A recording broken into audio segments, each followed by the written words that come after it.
पहले परिचय बताइए। जी, मैं राम रतन मीना, राजस्थान जयपुर से आया हूँ। कैसा मुद्दा है, कैसी आप लोगों की डिमांडें हैं जो आप जंतर मंतर आए हैं? मैम, 2011 में एक वैकेंसी आई थी एसएससी जीडी 2011 कांस्टेबल की, जिसमें 4 फोर्स थी, बीएसएफ, सीआईएसएफ, सीआरपीएफ, एसएसबी। उसके लिए 72,309 पदों की वैकेंसी थी ये। उनमें से 44,065 पद तो इन्होंने भर लिए थे, बाकी 28,044 सीटें थी वो खाली छोड़ दी थी। और जो हमारे नंबर हैं उससे भी, जो मेरिट से भी कम नंबर वाले थे, उनकी भ्रष्टाचार में लिप्त होकर अधिकारियों ने उनको नियुक्त करवा दिया और हमें हमारी नौकरी से वंचित रख दिया, जबकि हमारे मार्क्स भी ज़्यादा हैं। आपको कैसे पता कि वो भ्रष्टाचार से लिप्त होकर क्या उन्हें किया गया है? उनके हम जी, हमारे पास सारे उनके डॉक्यूमेंट्स हैं और उनके हमने कोर्ट में भी पेश करे हैं। कोर्ट ने भी माना है, राजस्थान हाई कोर्ट ने भी हमारे पक्ष में ऑर्डर दिया था, इलाहाबाद ने भी ऑर्डर दिया था, लेकिन फिर भी एसएससी उसको फॉलो नहीं कर पा रही है। हमने गृह मंत्री जी को भी 10 बार हम मिल चुके हैं उनसे, लेकिन गृह मंत्री जी भी हमारे को झूठे आश्वासन के अलावा कुछ नहीं कर पा रहे हैं। जिस तरीके से अब चुनाव भी आने वाले हैं और आप लोगों के साथ ऐसी दिक्कतें आ रही है, तो क्या कहेंगे इसके? जी मैम, चुनाव आ रहे हैं और इसके लिए हम बिल्कुल तैयार हैं। अगर मोदी सरकार हमारे को न्याय नहीं दिला पाती है तो हम चुनावों का बहिष्कार करेंगे और मोदी जी को एक भी वोट नहीं देंगे जब तक हमारे को हमारा जो हक है वो नहीं मिल जाता। जब तक। कितने लोग होंगे आप? मैम, हम 28,044 सीट खाली हैं, आरटीआई से जवाब लिया था हमने, और हम लड़के मुश्किल से 15,000 बचे हुए हैं जिनकी याचिका हाई कोर्ट में और सुप्रीम कोर्ट में लगी हुई है। और कहाँ इस चीज जो अपील कर रहे हैं आप, कहाँ कर चुके? जी मैम, हमने राजस्थान हाई कोर्ट में कर दी, चंडीगढ़ कोर्ट में कर दी और इलाहाबाद हाई कोर्ट में कर दी, और अब हमने सुप्रीम कोर्ट में भी याचिका लगा दी है। हमारी फाइल एक्सेप्ट हो गई है और हम अच्छे से अच्छा लॉयर हम तैयार कर रहे हैं हमारे इस केस के लिए, ताकि हमारे को न्याय मिल सके। किसी मंत्री, किसी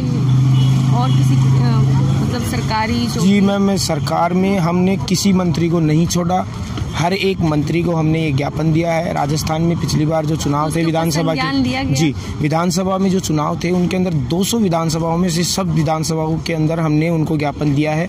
यूपी में हमने ज्ञापन दिया है, यूपी के जो जितने भी सांसद हैं सबको ज्ञापन दिया है, राजस्थान के जितने भी सांसद हैं उनको ज्ञापन दिया है। ऐसा एक भी मंत्री नहीं छोड़ा, कांग्रेस से लेकर बीजेपी तक, कि हमारी फरियाद हमने उन तक नहीं पहुँचाई।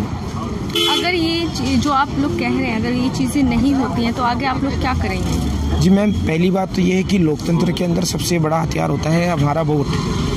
हम इस वोट का बहिष्कार करेंगे और ज़रूरत पड़ी तो इस सरकार के खिलाफ हम खड़े हो जाएंगे और इनको एक भी वोट नहीं देने देंगे। लास्ट में अपील क्या करेंगे सरकार से? सरकार से अपील यही करना चाहूँगा कि मोदी जी, आप युवाओं की बात करते हो, गरीब लोगों की बात करते हो, मजदूरों की बात करते हो, इनमें से जो बैठे हुए हैं हमारे भाई, उनमें से एक भी कलेक्टर या किसी नेता का बेटा नहीं है, ना किसी अधिकारी का बेटा है, सब मजदूर और किसान के बेटे हैं। अगर वास्तव में अगर हिंदुस्तान में किसानों के लिए, मजदूरों के लिए अगर आप कुछ करना चाहते हो तो हमारे को न्याय दे दो, ताकि हम इस देश की सरहद की रक्षा कर सकें, इस देश के लिए कुछ कर सकें। यही हमारा जो मेन टारगेट है वो यही है। एक तरफ सरकार कहती है कि मैं रोजगार दूंगा, दे रहा हूँ, तो इस तरीके से आप खुद देख सकते हो कि हम 7 साल से ये संघर्ष कर रहे हैं।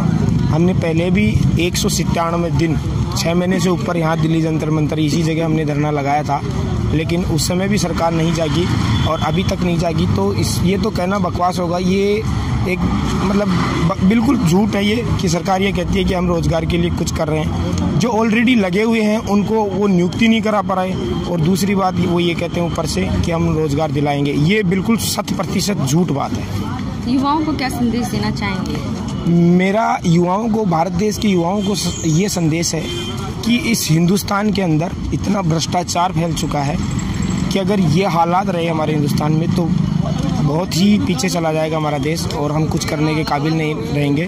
तो मैं सभी युवाओं से ये कहना चाहूँगा कि मेरे भाइयों, वक्त हो चुका है अब जागने का, सोना नहीं है। भारत